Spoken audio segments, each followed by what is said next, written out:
Good morning students, BSc first year English plus Hindi medium. I welcome all the students in my class.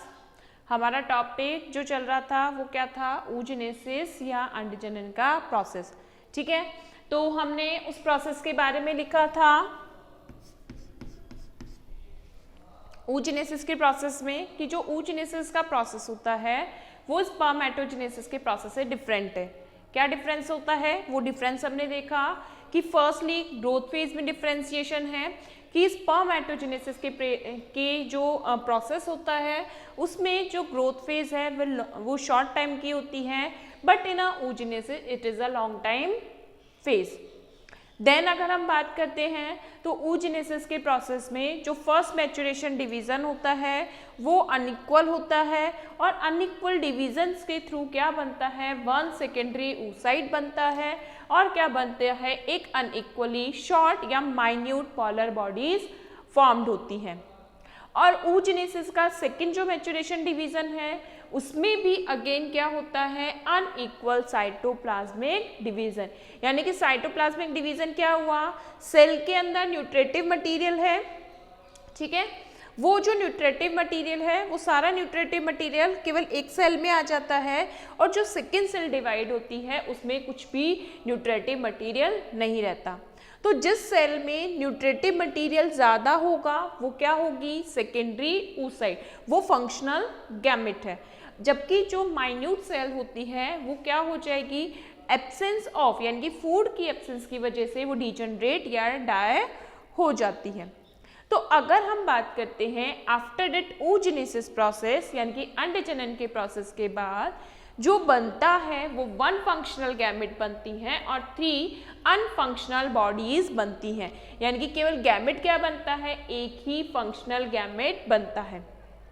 लेकिन जैसे कि जो spermatogenesis है उसमें क्या होता है, जो स्पर्मेटिड है उसमें कायांतरण होता है और वो किस में कन्वर्ट होता है, फंक्शनल गैमेट में कन्वर्ट होता है. लेकिन जो oogenesis के प्रोसेस में जो हमारा गैमेट बना है ओवम वो फंक्शनल गैमेट होता है. तो यहाँ हमारा oogenesis का प्रोसेस कंप्लीट होता है. इसके बारे में यानी कि हिंदी मीडियम के स्टूडेंट जो है वो हेडिंग डालेंगे, कौन सा है हमारा, परिपक्वन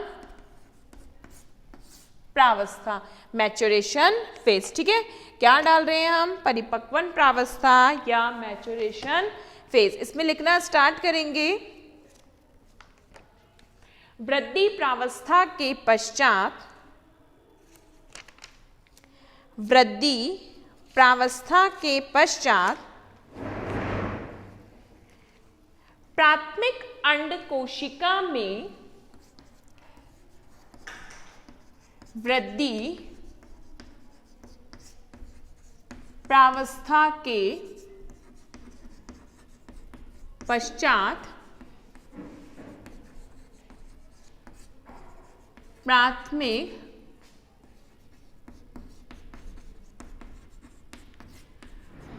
अंड कोशिका में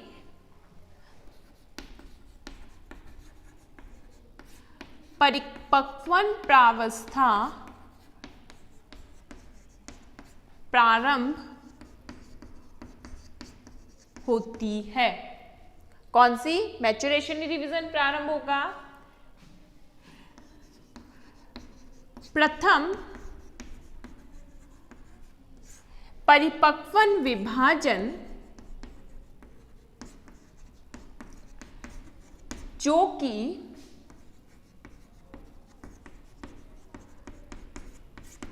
अर्धसूत्री प्रकार का होता है,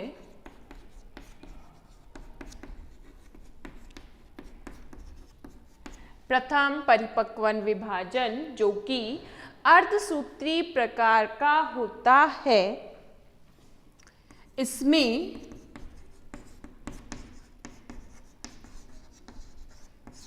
प्राथमिक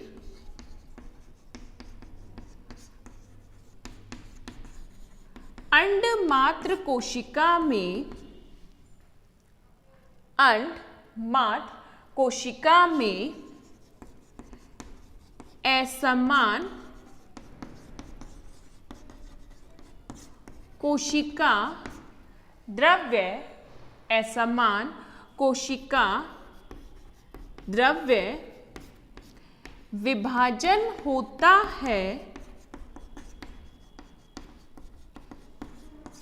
असमान कोशिका द्रव्य विभाजन होता है जिससे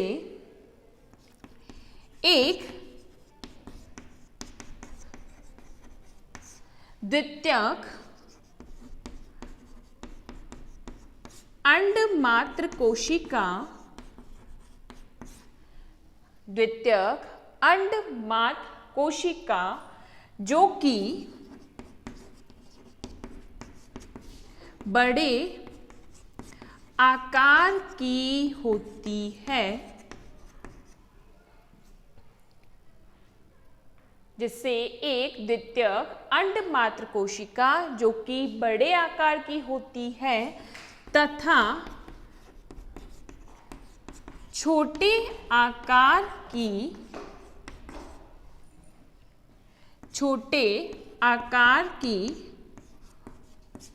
पॉलर बॉडी बनती है। बड़े आकार की क्या बनती है? द्वितीयक अंडमात्र कोशिका या सेकेंडरी oocyte और एक छोटे आकार की पॉलर बॉडी बनती है। द्वितीय परिपक्वन विभाजन द्वितीय परिपक्वन विभाजन जो कि समसूत्री प्रकार का होता है समसूत्री प्रकार का होता है इसमें भी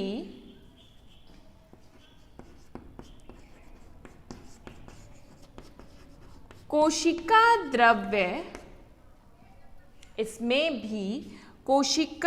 द्रव्य का असमान विभाजन होता है असमान विभाजन होता है जिससे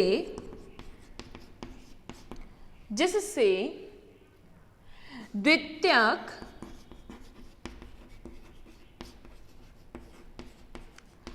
अंडमात्र कोशिका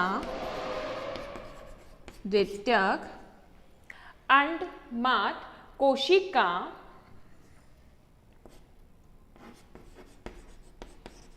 विभाजित होकर एक बड़ा अंडाणु तथा एक छोटी पॉलर बॉडी बनाती है।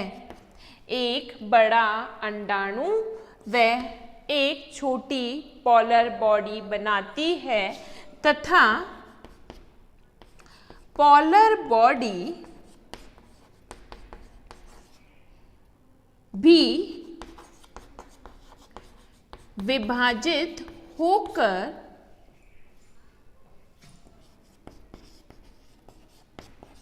दो पॉलर बॉडी बनाती हैं। पॉलर बॉडी विभाजित होकर दो पॉलर बॉडी बनाती हैं। ठीक है।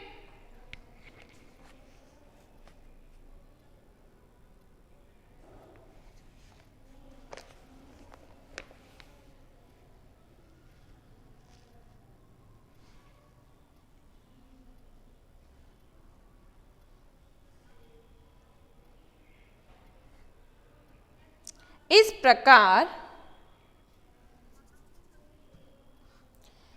प्रकार इसी में आगे लिखेंगे।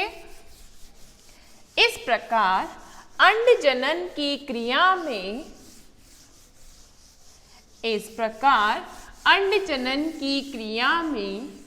एक प्राथमिक अंडाणु मात्र कोशिका, एक प्राथमिक अंडाणु मात्र कोशिका विभाजित होकर, अंडाणु मात्र कोशिका विभाजित होकर एक बड़ा अंडाणु तथा 3 पोलर बॉडी बनाती हैं। एक बड़ा अंडाणु तथा 3 पोलर बॉडी बनाती हैं। ये पोलर बॉडी कोशिका द्रव्य के, ये पोलर बॉडी कोशिका द्रव्य के अभाव के कारण धीरे धीरे विलुप्त हो जाती हैं। ये पोलर बॉडी कोशिका द्रव्य के अभाव के कारण धीरे धीरे विलुप्त हो जाती हैं। ठीक है, तो यहाँ आपका ये अंड जनन का प्रोसेस कंप्लीट होता है।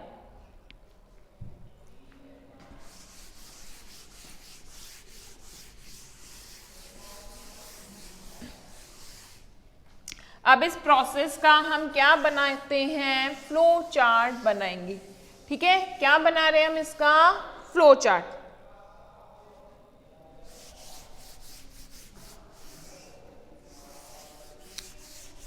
हिंदी और इंग्लिश दोनों मीडियम के स्टूडेंट इस फ्लो चार्ट को बनाएंगे।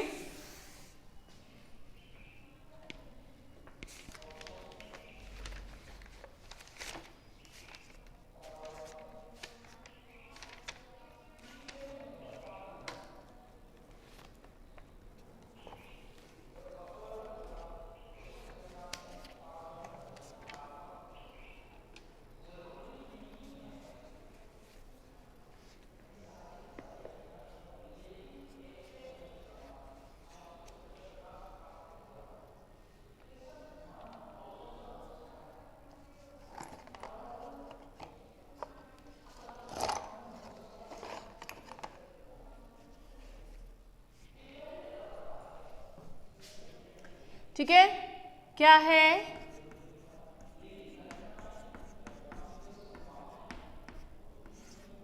प्रीमोर्डियल जनन कोशिका कैसी है ये, 2n, या इसको हम क्या कहते हैं, पीजीसी सेल। अब इस पीजीसी सेल में क्या होगा, इसमें होता है समसूत्री विभाजन।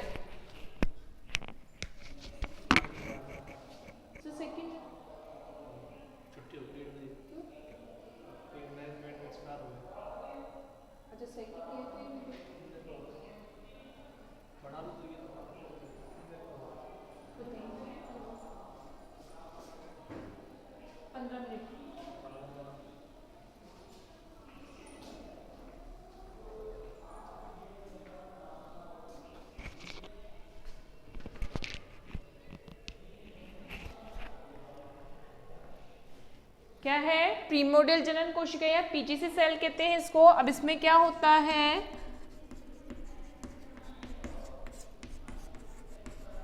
समसूत्री विभाजन। कौन सा होगा, माइटोटिक डिवीजन।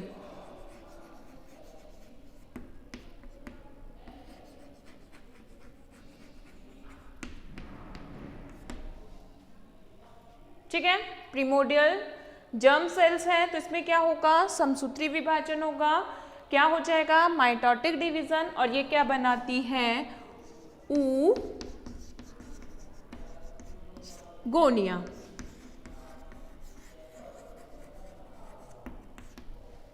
उगोनिया फॉर्मेशन होगा। ठीक है, अगेन इसमें क्या होगा, इसमें अगेन है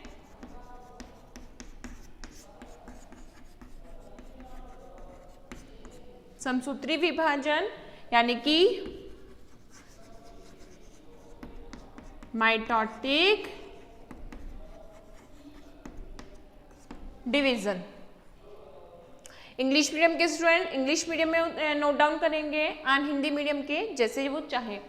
अब ये सारा प्रोसेस, अब ऊगोनिया से क्या बनेगा,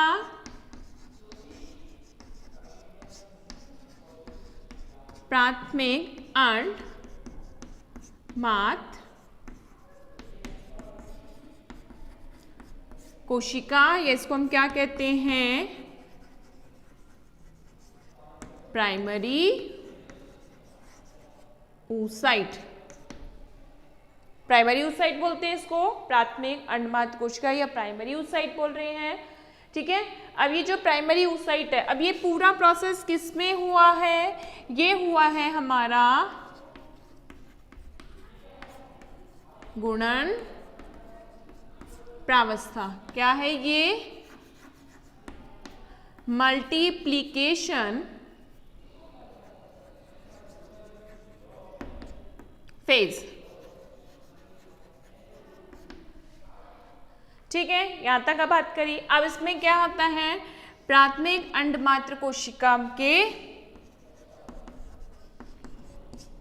आकार में वृद्धि।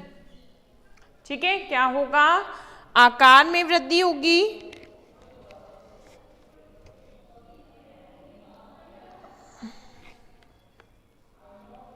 तो यहां पर क्या बनता है, ये आकार में वृद्धि करता है।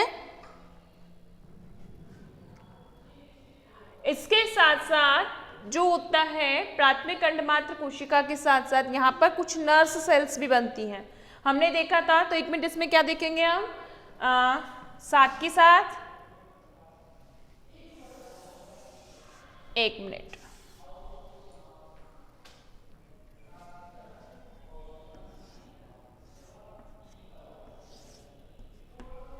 क्या बनती हैं,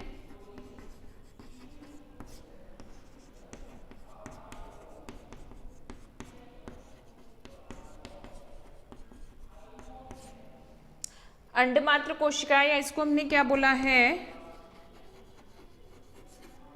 प्राइमरी oocyte। और क्या बनती है, पोषक कोशिकाएं,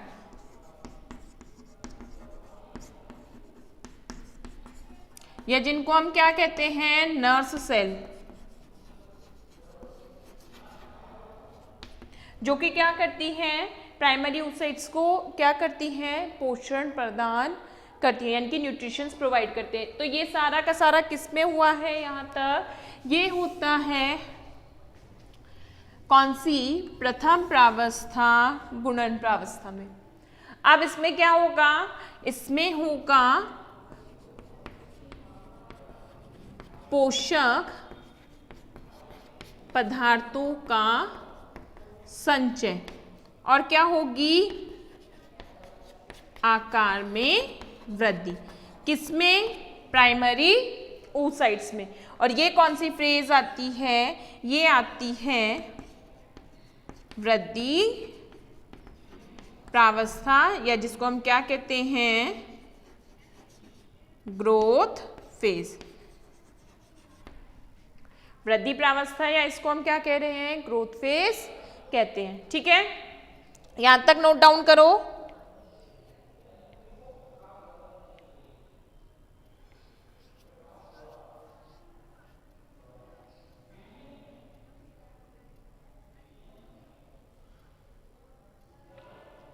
अब साथ के साथ इसमें क्या होता है, जो फर्स्ट मैच्योरेशन डिवीजन है वो भी स्टार्ट हो जाता है।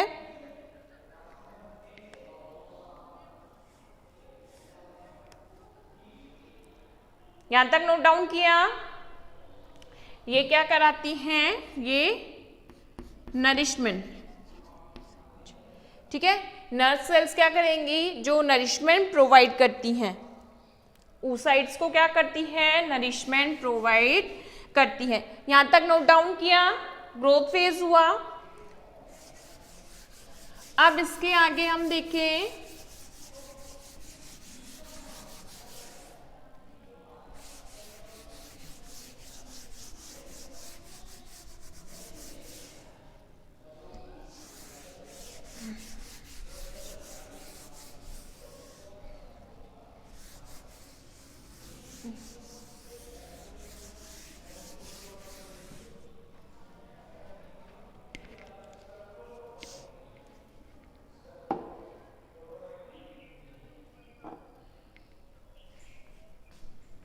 अब उसमें नीचे की तरफ लिखेंगे, फिर क्या होगा, प्रथम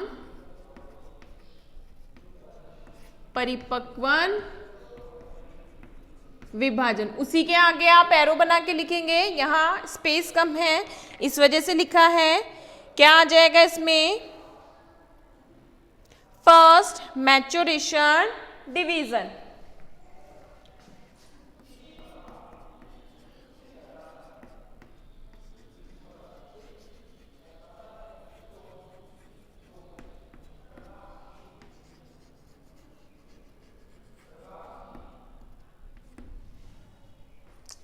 फर्स्ट मैच्योरेशन डिवीजन ये किस टाइप का है,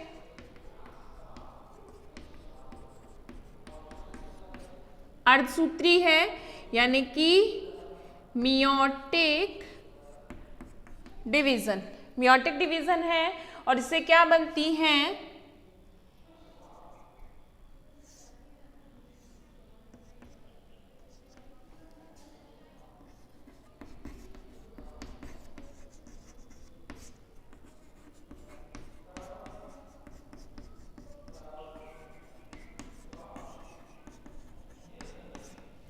द्वितीयक अंडमात्र कोशिका या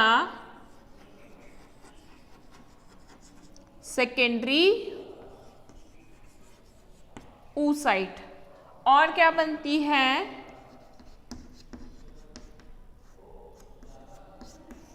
पोलर बॉडी। ठीक है,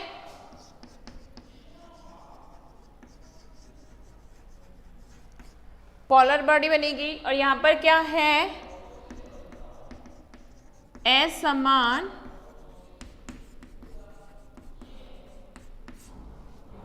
कोशिका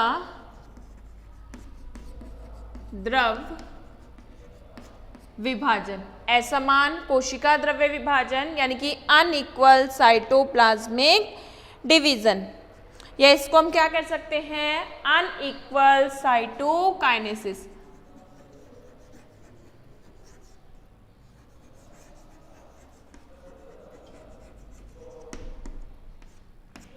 अनइक्वल साइटोकाइनेसिस। ठीक है, अगेन यहां पर क्या होगा, दोनों में सेकेंड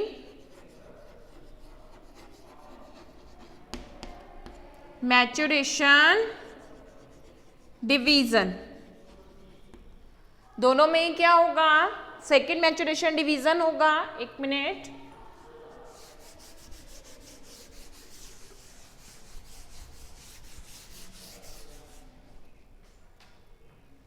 जो सेकेंडरी oocyte है इसमें भी क्या होगा, सेकेंड मैच्योरेशन डिवीजन है, सेकेंड डिवीजन लिख रहे हैं हम इसको,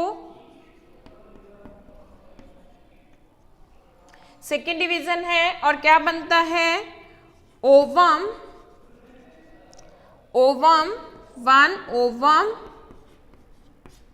एंड क्या बनती है, पोलर बॉडी। जो पोलर बॉडी है इसमें भी फिर से क्या होगा, इससे भी दो क्या बनती हैं, polar body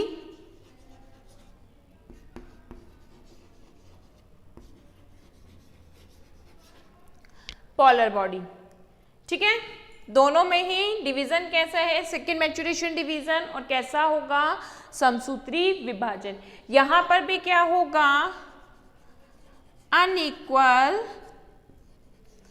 cytokinesis, unequal cytokinesis होगा। तो ये कंप्लीट प्रोसेस हुआ, इसको यहां तक नोट डाउन कर लो।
ठीक है, ये complete flow chart note down करो। आई होप आपको इस फ्लो चार्ट के थ्रू कंप्लीट प्रोसेस अंडरस्टैंड हो गया होगा। जो कंप्लीट प्रोसेस चलता है oogenesis में, उसमें केवल एक क्या बनता है, एक फंक्शनल गैमेट बनता है और 3 माइन्यूट सेल्स बनती हैं जो कि लेस ऑफ साइटोप्लाज्म, यानी कि साइटोप्लाज्म के कम होने की वजह से क्या होती है, लास्टली वहीं डेड हो जाती हैं। ठीक है ना, तो इस तरीके से ये कंप्लीट क्या होता है, oogenesis का प्रोसेस कंप्लीट होता है। अब इसी में आप लिखेंगे, हेडिंग डालेंगे पीतक के कार्य, फंक्शन ऑफ यॉक।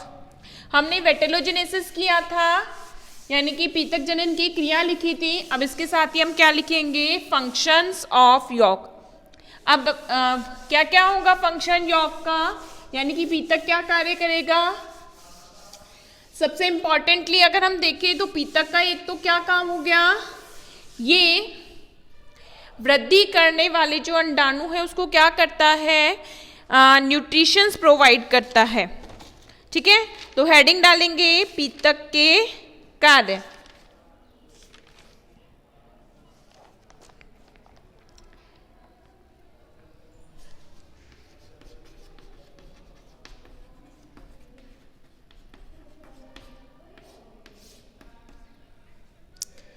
पीतक के कार्य लिखेंगे,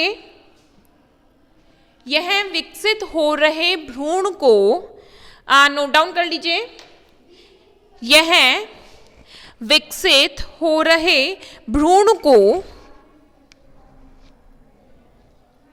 विभिन्न जैविक क्रियाओं के लिए, यह विकसित हो रहे भ्रूण को विभिन्न जैविक क्रियाओं के लिए ऊर्जा प्रदान करता है। ठीक है, क्या करता है, ऊर्जा प्रदान करता है। नेक्स्ट, यह नेक्स्ट पॉइंट करके लिखेंगे, यह भ्रूण की वृद्धि के लिए पोषक पदार्थ उपलब्ध कराता है।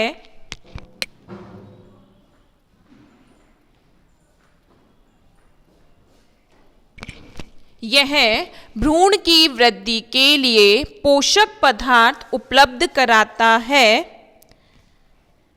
नेक्स्ट,